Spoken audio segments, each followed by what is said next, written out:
자, 비트코인은 어제 저녁에 큰 낙폭이 나와주면서 현재 노란색 채널의 하단부 라인을 뚫는 하락이 나와주었습니다. 이 자리는 제가 이전부터 여러분들께 계속해서 좀 말씀을 드렸던 구간이었고, 해당 자리를 깨는 순간부터는 제가 여러분들께 뭐라고 말씀을 드렸었죠. 알트코인에 대해서 집중적으로 우리가 매수 관점으로 시장을 좀 봐야 할 필요가 있다라는 말씀을 드렸었는데, 사실상 제가 생각했던 것보다는 이 하락이 조금은 빨리 나와준 것 같아서 오늘 다른 컨텐츠로 여러분들께 좀 찾아뵈려 했었는데, 아무래도 오늘 비트코인 브리핑 시황으로 여러분들께 찾아뵈야 할 것 같습니다. 결국은 여기서 더 빠지는 건지, 혹은 지금이라도 우리가 어떤 거라도 좀 알트코인 매수를 잡아봐야 할지가 궁금하시겠죠. 해당 내용에 대해서 오늘 여러분께 브리핑 전달 드릴 거고, 그리고 오늘 21시 30분 국내 시간으로 21시 30분에 미국의 GDP 발표랑 내일 21시 30분에 미국의 근원 개인 소비 지출 물가 지수 PCE 지표라고 하죠. 경기 침체 관련된 지표랑 인플레이션 관련된 지표가 오늘에서 내일로 넘어가는 사이에 전부 다 발표가 되기 때문에 증시 관련된 내용은 내일 영상에서 다뤄드리도록 하겠습니다. 결국은 최근에 이 자산 시장 안에서 가장 큰 이슈는 인플레이션, 경기 침체보다도 단기적으로 가장 중요하게 영향을 주는 건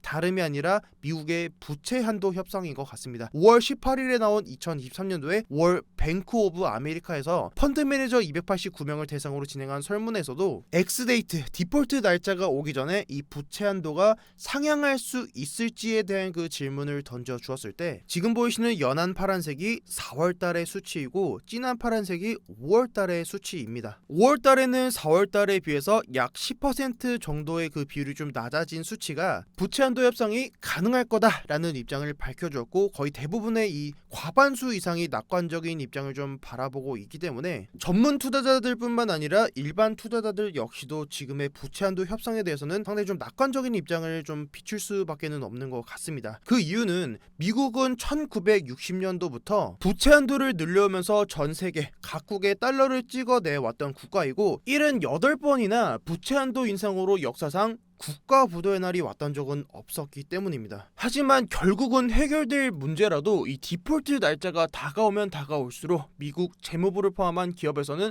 이 혹시나 하는 상황에서 디폴트가 왔을 시를 대비할 수밖에 없을 거고, 오늘 오전 10시에 올라왔던 지금의 이 기사 내용을 보더라도 국제신용평가사인 피치에서 미국의 부채 한도 시한이 다가옴에 따라서 신용 등급을 강등 가능성을 예의주시한다라고 합니다. 그만큼 최대한 빠른 시일 내에 부채 한도 협상은 좀 해소되어야 하는 문제이고, 지금 증시에서 가장 집중해서 보고 있는 문제다라고 생각을 하시면 될 것 같습니다. 자세한 내용은 내일 조금 더 디테일하게 좀 다뤄드리도록 하고, 오늘은 이렇게 간단하게만 좀 짚고 비트코인으로 좀 넘어가도록 하겠습니다. 자, 우선 결론부터 먼저 말씀을 드리면, 해당 자리부터 추가적인 하락은 충분히 나올 수 있겠다, 이렇게 좀 차트를 바라보고 있고, 추가적으로 해당 자리에서 그 시간을 조금 오래 끌 수 있겠다, 이렇게 좀 차트를 바라보고 있습니다. 지금 구간에서 바로 다이렉트로 막 이런 하락이 나오기는 조금은 어렵다라고 차트를 좀 보고 있고, 결국은 상승하는 지금의 상승 채널의 하단부를 깨는 하락이 나왔기 때문에 또 다른 새로운 하락하는 하락 채널을 그려줄 텐데,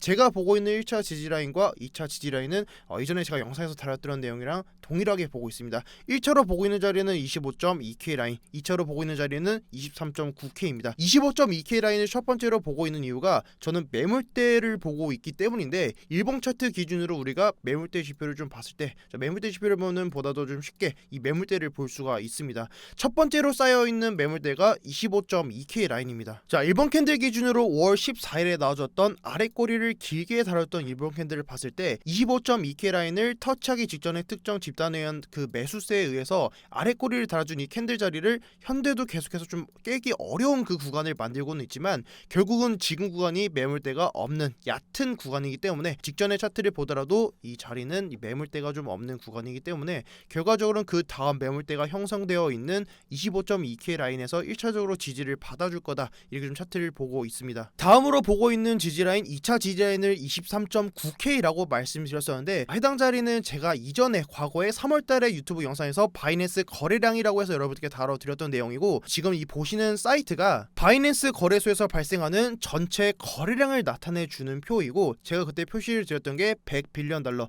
원화로 약 120조 가량의 거래량이 터졌던 그 구간이 정말 유의미한 지지랑 저항 자리가 될 거다라는 말씀을 드렸었죠. 사실상 지금 보시는 이 내용은 교리적인 내용보다는 제가 좀 개인적인 팁으로 여러분들께 좀 말씀을 드렸던 내용인데, 지금 이 노믹스라는 이 거래소가 현재 없어져가지고 제가 더 나은 사이트를 지금 찾지 못하고 있는데, 혹시라도 이 바이낸스 거래소에서 선물 현물 선물을 포함해가지고 전체 거래량을 좀 볼 수 있는 사이트가 있으면은 영상 댓글에 남겨주시면은 정말 너무 감사하겠습니다. 자, 결과적으로 그러면 현재 구간만 우리가 봤을 때 제가 23.9K 라인을 왜 중요 지지 라인으로 보는지, 자, 네모칸으로 박스를 쳐드렸던 구간 120조 이상의 거래량이 나왔던 구간이 양봉에서 터졌던 거래량입니다. 그리고 그 이전에 표시드리지 못했던 5월 11일, 6월 13일, 11월 8일에 나왔던 이 왼쪽에 있는 구간이 음봉에서 터졌던 구간입니다. 음봉에서 120조 그리고 양봉에서 120조 이상이 터졌던 구간인데, 해당 자리를 봤을 때 음봉에서 터졌던 구간은 자연스럽게 해당 자리는 저항 자리가 되는 구간이고, 11월 8일에 나왔던 구간도 동일하고 5월 11일에 나왔던 구간도 동일합니다. 결국은 음봉 저항대를 돌파를 해줘야 큰 상승이 나와 줄 텐데, 음봉 저항대를 돌파하기 위해서는 양봉에서 거래량을 키우면서 그 상승분을 보여줘야 합니다. 그리고 우측에 보시는 구간이 1월 14일 그리고 3월 14일입니다. 1월 14일에 SVB뱅크를 포함해서 은행권 이슈가 나와줌에 불과하고도 하락분이 나와주었지만 결국은 1월 14일에 나왔던 구간에서 아래 꼬리를 달고 급하게 급반등, V자 반등이 나왔던 구간입니다. 그리고 그 다음에 거래량이 나왔던 구간이 3월 14일에 나왔던 지금의 이 자리, 여기가 자 23.9K입니다. 다시 거래량 차트를 봤을 때 음봉에서 계속해서 거래량을 키우면서 하락을 만들었던 구간이고, 상승으로 간다면 계속해서 양봉으로 거래량을 키우면서 올려주는 구간이기 때문에 만약에 3월 14일에 나왔던 23.9K 라인을 깨고 내려와 준다라고 하면은 또 다른 하락 구간을 다시 만들면서 더 큰 하락을 만들 수도 있는 자리가 되지 않을까라고 제가 좀 중요하게 보고 있는 자리가 23.9K입니다. 그리고 방금 말씀드렸던 하단 지지 라인 안에서 제가 트레이딩으로 보고 있는 구간은, 현재 매수를 보고 있는 구간이 지금 25.2K에서 23.9K 라인, 지금의 채널의 하단부 라인이고,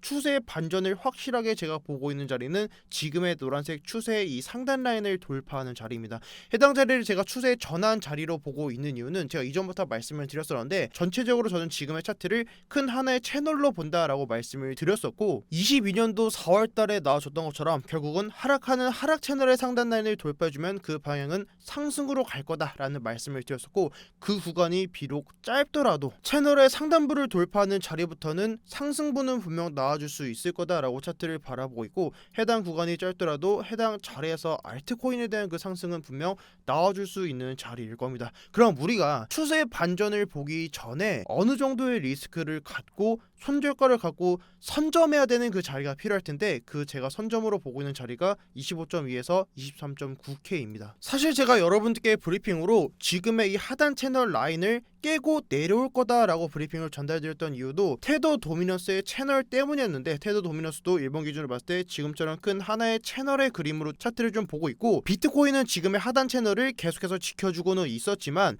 테더 도미넌스가 우선적으로 하락하는 하락 채널의 상단 라인을 돌파해 줬기 때문에 결국은 비트코인도 테더 도미넌스를 따라가지 않을까라고 하기 때문에 제가 그 하락에 대한 얘기를 여러분께 좀 드렸던 거고, 사실상 비트코인 달러 차트도 지금의 하단 채널을 깨지 않아 주었고, 테더 도미넌스도 지금의 채널의 상단부를 돌파하지 않았을 때는 저도 당연히 이 자리를 돌파할 거다라는 예측보다는 저항받고 하락하면서 비트코인이 상승할 수 있을 거다라는 관점으로 시장을 당연히 봤었었죠. 그게 손익비가 좋기 때문에 결과적으로 지금 구간에서는 하락 채널의 상단부, 이 상단부 라인을 돌파해 줬기 때문에 추가적인 반등은 충분히 가능할 거다라고 좀 차트를 바라보고 있고, 내시한봉 차트로 봤을 때 제가 어제 비팅에서 관점 공유방에다가 브리핑 전달 드렸었는데, 해당 추세, 단기적인 추세의 상단 라인을 이어봤을 때 지금의 추세 상단에서 저항을 받게 된다라고 하면은, 자, 현재 구간에서 지금의 상단 라인까지 약 3.8% 구간이고, 비트코인 기준으로 현재 구간부터 계속 하락이 나와 준다라고 하면은 3.8% 정도 구간이 25.1에서 25.2K 자리입니다. 결국은 현재 자리에서 바로 다이렉트로 하락이 나와주지 않고 시간을 오히려 더 끌면 끌수록 그 하단 그 바닥 라인은 더 깊게 자리를 만들어 줄 거다라고 차트를 좀 보고 있습니다. 테더 도미넌스도 동일합니다. 바로 상승분이 나오는 게 아니라 시간을 끌면 끌수록 그 추세를 계속해서 이어가면서 갈 수 있는 그 마지노선을 계속해서 늘려가는 그 작업이 나올 거다라고 차트를 좀 보고 있고, 결국은 지금에서 비트코인 단순한 그 가격대를 보는 게 아니라 그 구간에서 어디서 우리가 지지를 받아줄 수 있고 그 지지가 반등을 만들면서 상승으로 이끌어낼 수 있을지에 대한 구간을 좀 보기 때문에, 현재 구간에서 특정 알트코인, 어떤 알트코인들이 무조건 잡아야 한다라는 말씀보다는 어떤 구간에서 우리가 알트코인 매수를 좀 진입을 해봐야 되겠다라고 좀 이해를 하시면 좋을 것 같습니다. 제가 알트코인 관련해서는 이전에도 좀 상승분이 나와주기 직전에 제가 유튜브 영상에서 업비트 총 190개 알트코인 중에서 33개 어떤 알트코인들을 우리가 좀 매수를 잡아봐야 될지 좀 그 영상 하나로 해서 여러분들께 좀 전달 드렸었는데, 이번에도 그 자리가 온다라고 하면은 알트코인 관련된 영상 단독적인 그 컨텐츠로 여러분들께 찾아뵙도록 하겠습니다. 오늘은 비트코인이 앞으로 좀 어떻게 움직일 수 있을지에 대한 그 이해도만 좀 가지고 계시면은 정말 좋을 것 같고, 오늘 이렇게 해서 비트코인 브리핑으로 여러분들께 좀 찾아뵙겠습니다. 오늘도 영상 시청해주셔서 정말 너무너무 감사드리고, 지금까지 비트 갱스터였습니다. 감사합니다.